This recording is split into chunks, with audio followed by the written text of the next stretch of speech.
కేంద్ర ఎన్నికల సంఘం ఓటర్ జాబితా సవరణ చేపట్టడం కొత్త ఏమీ కాదు. కానీ ప్రస్తుతం సర్ పేరుతో జరుగుతున్న తంతు మాత్రం తీవ్ర విమర్శలకు, ఆరోపణలకు కేంద్రంగా నిలుస్తుంది.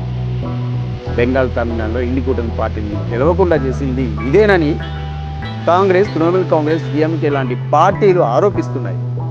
ఈ ప్రక్రియలో ఎన్డీఏ ఓటర్లను డిస్టర్బ్ చేయడం లేదని, కేవలం విపక్ష పార్టీలకు సంబంధించిన ఓట్లనే తీసేస్తున్నాననేది ఆ పార్టీల ఆరోపణ. ఈసీ మాత్రం ఈ విమర్శలను ఖండిస్తుంది. మరి ఈసీ మాటలు నమ్మాలా, విపక్షాల ఆరోపణలు నిజమా? ఈ వాదన ఇలా నడుస్తున్న సమయంలోనే సార్ మన రాష్ట్రంలో కూడా అతి త్వరలో 2 తెలుగు రాష్ట్రాల్లో ఈ ప్రక్రియను స్టార్ట్ చేయాలి. ఈ నెలాఖరులోగా ఓటర్ల మ్యాపింగ్ను 90% పూర్తి చేయాలని కలెక్టర్లను, అధికారులను రాష్ట్ర ప్రధాన ఎన్నికల అధికారి ఆదేశించారు. ప్రతి బుధవారం రాజకీయ పార్టీ సమావేశాలు నిర్వహించి మ్యాపింగ్ పురోగతిని సమీక్షించాలని కలెక్టర్లకు సూచించారు.